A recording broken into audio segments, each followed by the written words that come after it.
dan declare that the section 62 mengikut segi undang-undang is invalid in law sebab section ini langgar artikel 567 atau artikel 5, 6 dan 7 dalam Federal Constitution. Oleh sebab kes ini dalam Mahkamah Tinggi Seremban, saya merayu kepada pihak yang berkenan iaitu MACC untuk semak balik section ini dan buat pindaan. Lain daripada itu, Tuan Speaker, pada tahun dulu YAB ada katakan dalam blog beliau, Malaysia hilang 100 juta ringgit setahun. Negara kita hilang 100 juta ringgit setahun oleh sebab kes-kes korupsi dan rasuah. Semua orang tahu, semua ahli-ahli tahu, ialah satu isu yang besar dalam negara kita. Pada tahun dulu, pada bajet 2010, Yang Amat Berhormat ada katakan dalam bajet tahun dulu, kita akan buat mahkamah khas di seluruh Malaysia, di seluruh negara kita. Ini poin saya alu-alukan. Tetapi dalam kawasan saya Seremban, di Mahkamah Seremban, saya belum tengok apa-apa mahkamah kes untuk kes mahkamah khas untuk kes-kes rasuah. Di Seremban belum dijalankan, tetapi untuk negeri-negeri lain saya belum tahu. Berkenaan dengan, saya akan sentuh sedikit berkenaan dengan gaji dibayar kepada hakim-hakim di mahkamah-mahkamah. Seperti saya ada katakan dulu, RM30,000 satu bulan gaji dibayar kepada hakim-hakim High Court. Saya sokong, saya tidak ada bantahan. Tetapi ada satu ruang yang besar berkenaan gaji dibayar kepada Mahkamah Sessions Judge Sessions, di mana walaupun kita sudah buat pindaan kepada Subordinate Courts Act pada sesi dulu, kes-kes yang difailkan dalam Mahkamah Session boleh difailkan sehingga RM1 juta selepas pindaan, dan kes-kes di Mahkamah Session sudah bertambah sebab bidang kuasa sudah naik. Oleh sebab itu, hakim-hakim di Mahkamah Session masa ini dapat 7,000 sehingga 9,000 saja.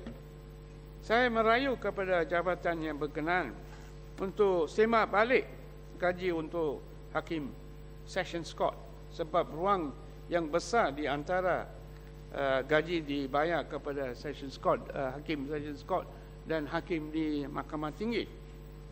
Dan saya harap gaji untuk support staff, court interpreter, jurubahasa akan disemak balik. Mengikut segi undang-undang masa ini, kita akan berikan lebih clout kepada MACC.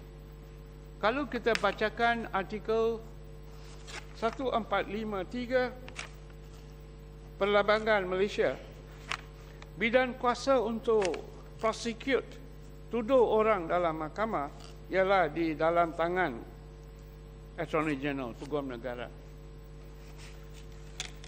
Masa ini MACC boleh siasat saja kes-kes dan boleh, tetapi bidang kuasa untuk tuduh orang ialah dalam tangan Peguam Negara. Dan saya minta ministeri yang berkenaan untuk buat pindaan di mana bukan saja MACC boleh siasat, tetapi beri kuasa kepada MACC untuk tuduh orang dalam mahkamah. Saya dapat banyak aduan daripada pengundi-pengundi dalam kawasan saya, iaitu banyak orang India. Satu poin ialah, di masa sekarang semua penjara daripada Johor Bahru sehingga Penang, kalau kita tengok orang-orang dalam penjara daripada Johor Bahru sehingga Penang, 45% orang dalam penjara, 45% orang penjara ialah orang India. Dan inilah satu isu yang besar. Banyak orang India dalam negara kita ada red IC, IC merah, jabatan yang berkenan belum selesaikan isu ini. School dropouts ialah daripada komuniti orang India. Ada banyak orang India tidak ada sijil beranak, dan ada banyak orang India tidak ada unemployment yang besar. Saya harap jabatan yang berkenan boleh semak balik isu ini dan ambil tindakan yang sesuai. Semua orang di sini ada, semua ahli-ahli yang berhormat di sini ada baca surat khabar dan apa yang sudah jadi kepada Datuk Allahyarham Dato' Roswati.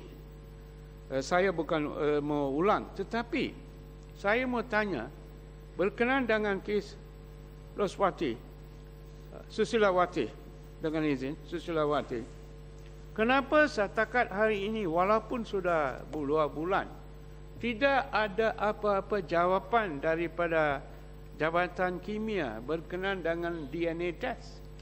What is the problem? What is the delay dengan izin? Lain kes kita boleh dapat DNA, laporan DNA dengan cepat, tetapi sudah 2 bulan dan banyak orang tidak puas hati. Kenapa walaupun banyak laporan polis dibuat terhadap 2 peguam, tidak ada tindakan diambil dengan segera? Kita tak ada kira, ini bukan satu isu bangsa. Kalau orang ada buat bunuh di bawah 302, kita akan gantung dia mengikut undang-undang, mengikut apa yang dikatakan oleh mahkamah, tanpa bangsa atau agama. Pada tahun saya tidak puas hati sebab banyak kes bunuh dalam Malaysia, dalam negara kita, belum disiasat dan orang belum dituduh di mahkamah. Saya suka bagi contoh kepada Datuk Speaker. Pada tahun 69, IGP kita, Allahyarham Abdul Rahman, ditembak di Kuala Lumpur pada tahun 69. Tetapi sekarang selepas 40 tahun, tidak ada siapa-siapa pun dituduh di mahkamah.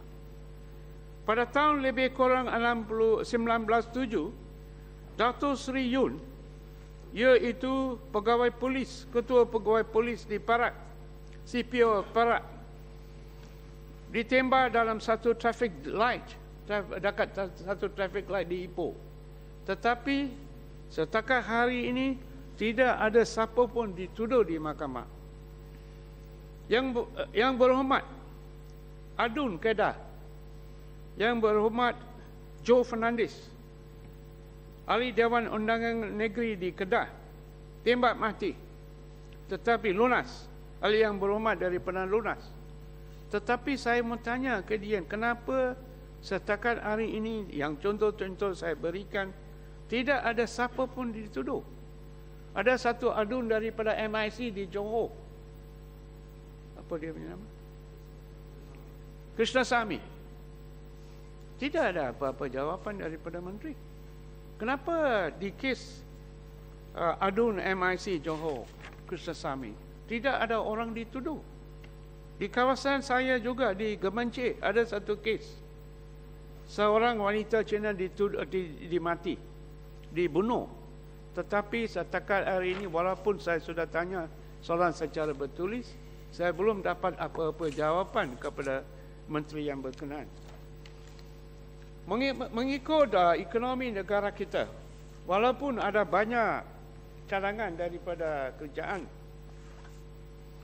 di banyak negara-negara yang di belakang daripada kita, who are behind us economically, dengan izin, seperti di Indonesia, seperti di Thailand, seperti di Vietnam, have overtaken us economically.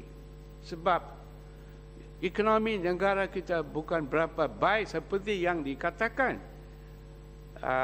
oleh Barisan Nasional. Apa yang dikatakan? Tengok apa kita bacakan daripada management, mismanagement of funds. Tengok apa kita bacakan di laporan Auditor General yang diberikan kepada semua ahli Parlimen semalam. Saya baca dengan izin Tuan Speaker. Saya baca daripada Star hari ini, muka surat N14. Mystery loans granted, PTPN okayed 23 million to students who did not apply. The National Higher Education Fund Corporation, PTPEIN, which is projected to face a whooping cash flow of deficit 46 bilion ringgit. Tuan Speaker, ini bukan 66 juta. Ini 66 bilion ringgit. Mysteriously approved loans totaling 23.7 million kepada 16,000 students yang tidak hantar permohonan. Ini dalam Malaysia saja boleh jadi. Dalam negara yang lain tidak boleh jadi. No permohonan, tidak ada permohonan untuk minta loan, tetapi loan dilulus. Tidak ada permohonan untuk lulus, untuk dapat loan, tapi loan lulus. Berarti dulu kita ada satu sijil, seorang India katakan dia mati, tapi dia ada di India. Dalam negara kita saja ini, saya suka dapat satu jawapan. Kenapa defisit, kita kata kita punya ekonomi banyak bagus, saya harap betul.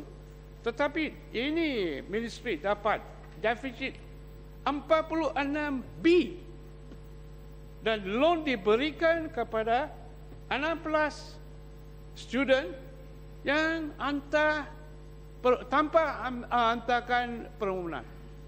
Saya suka dapat satu jawapan daripada menteri yang berkenan. Macam mana ini boleh jadi? Terima kasih Tuan Speaker.